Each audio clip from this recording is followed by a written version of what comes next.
ਦੇ ਪ੍ਰਧਾਨ ਸ਼੍ਰੀ ਮਨਜਿੰਦਰ ਸਿੰਘ ਸਿਰਸਾ ਦੀ ਅਗਵਾਈ ਹੇਠ ਇੱਕ ਉੱਚ ਪੱਧਰੀ ਵਫਦ ਨੇ ਅੱਜ ਵਿਦੇਸ਼ ਮੰਤਰਾਲੇ ਨਾਲ ਮੁਲਾਕਾਤ ਕੀਤੀ ਅਤੇ ਮੰਗ ਕੀਤੀ ਕਿ ਭਾਰਤ ਸਰਕਾਰ ਗੁਰਦੁਆਰਾ ਪੰਜਾ ਸਾਹਿਬ ਦੇ ਹੈੱਡ ਗ੍ਰੰਥੀ ਦੀ ਧੀ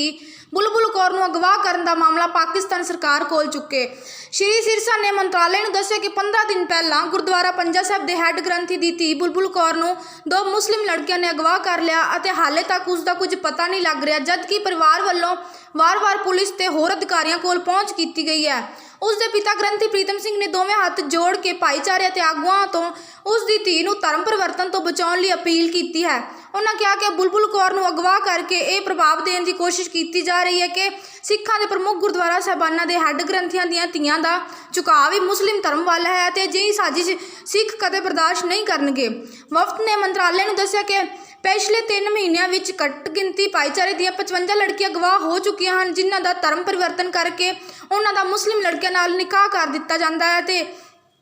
ਇਹ ਕੇਸ ਵਿੱਚ ਵੀ ਨਨਕਾਣਾ ਸਾਹਿਬ ਦੇ ਹੈੱਡ ਗ੍ਰੰਥੀ ਜਗਜੀਤ ਕੌਰ ਦੇ ਕੇਸ ਵਾਲਾ ਤਰੀਕਾ ਅਪਣਾਇਆ ਗਿਆ। ਵਫਦ ਨੇ ਮੰਤਰਾਲੇ ਨੂੰ ਅਪੀਲ ਕੀਤੀ ਕਿ ਇਹ ਮਾਮਲਾ ਤੁਰੰਤ ਪਾਕਿਸਤਾਨ ਸਰਕਾਰ ਕੋਲ ਚੁੱਕਿਆ ਜਾਵੇ ਅਤੇ ਦਿੱਲੀ ਗੁਰਦੁਆਰਾ ਕਮੇਟੀ ਦੇ ਸ਼੍ਰੋਮਣੀ ਅਕਾਲੀ ਦਲ ਦੇ ਇੱਕ ਵਫਦ ਨੂੰ ਪਾਕਿਸਤਾਨ ਜਾਣ ਦੀ ਆਗਿਆ ਦਿੱਤੀ ਜਾਵੇ, ਜੋ ਉੱਥੋਂ ਜਾ ਕੇ ਇਹਨਾਂ ਲੜਕਿਆਂ ਦੇ ਹਾਲਾਤ ਤੇ ਅਸਲ ਵਿੱਚ ਕਿੰਨੀਆਂ ਲੜਕੀਆਂ ਅਗਵਾ ਹੋਈਆਂ ਉਸ ਦਾ ਪਤਾ ਲਗਾ ਸਕੇ, ਕਿਉਂਕਿ ਸੂਚੀ ਭਾਵੇਂ 55 ਲੜਕੀਆਂ ਦੀ ਹੈ ਪਰ ਅਜਿਹਾ ਜਾਪਦਾ ਹੈ ਕਿ ਇਹਨਾਂ ਦੀ ਅਸਲ ਗਿਣਤੀ ਕਿਤੇ ਜ਼ਿਆਦਾ ਹੈ। ਸ਼੍ਰੀ ਸਿਰਸਾ ਨੇ ਇਹ ਵੀ ਦੱਸਿਆ ਕਿ ਮੰਤਰਾਲੇ ਵਿੱਚ ਪਾਕਿਸਤਾਨ ਡੈਸਕ ਦੇ ਇੰਚਾਰਜ ਜੁਆਇੰਟ ਸਕੱਤਰ JP ਸਿੰਘ ਨੇ ਉਹਨਾਂ ਨੂੰ ਦੱਸਿਆ ਕਿ ਜਦੋਂ ਕੱਲ੍ਹ ਸ਼ਾਮ ਉਹਨਾਂ ਨੇ ਫੋਨ ਕੀਤਾ ਤਾਂ ਉਹਨਾਂ ਨੂੰ ਸੂਚਿਤ ਕੀਤਾ ਸੀ ਕਿ ਉਸ ਮਗਰੋਂ ਪਾਕਿਸਤਾਨ ਹਾਈ ਕਮਿਸ਼ਨ ਨੂੰ ਸੱਦਿਆ ਗਿਆ ਸੀ ਤੇ ਉਹਨਾਂ ਨੂੰ ਕਿਹਾ ਕਿ ਦੇਖੋ ਅੱਜ ਅਸੀਂ ਆ ਕੇ ਗੱਲ ਕੀਤੀ ਹੈ ਇੱਥੇ ਜੁਆਇੰਟ ਸੈਕਟਰੀ ਸਾਹਿਬ ਨਾਲ ਔਰ ਜਿਸ ਤਰੀਕੇ ਦੇ ਨਾਲ ਉਹਨਾਂ ਨੇ ਆਸ਼ਵਾਸਨ ਦਿੱਤਾ ਕਿ ਆਲਰੇਡੀ ਉਹ ਇਹਦੇ ਉੱਤੇ ਵਰਕਿੰਗ ਕਰ ਰਹੇ ਨੇ, ਮਗਰ ਸਾਨੂੰ ਜੋ ਲੱਗ ਰਿਹਾ ਜਿਸ ਤਰੀਕੇ ਦੇ ਨਾਲ ਹਾਲਾਤ ਖਰਾਬ ਹੋਈ ਜਾ ਰਹੇ ਨੇ ਪਾਕਿਸਤਾਨ ਦੇ ਵਿੱਚ,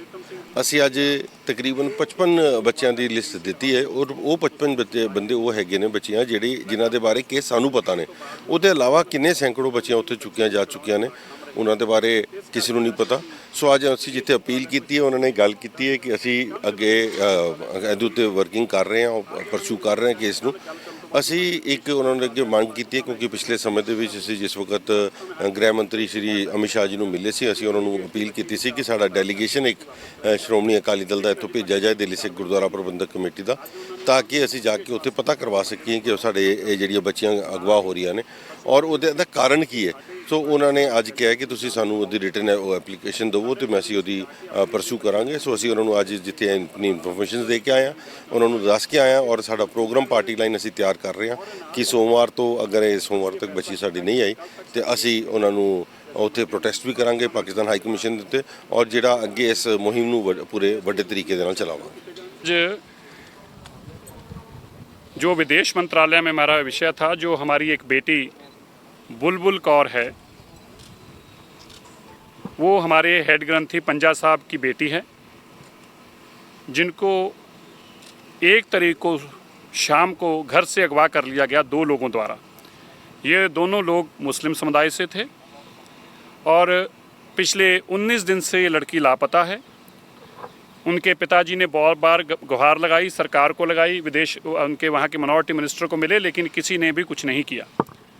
आज हमने विदेश मंत्रालय को ये अब तक लापता हुई 55 लड़कियों की लिस्ट सौंपी है।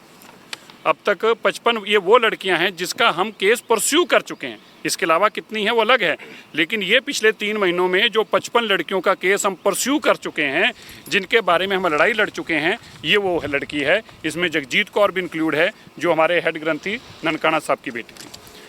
लेकिन कल जब मेरी विदेश मंत्रालय में बात हुई थी तो उन्होंने आज मुझे बताया कि उन्होंने पाकिस्तान हाई कमीशन को सम्मन किया था।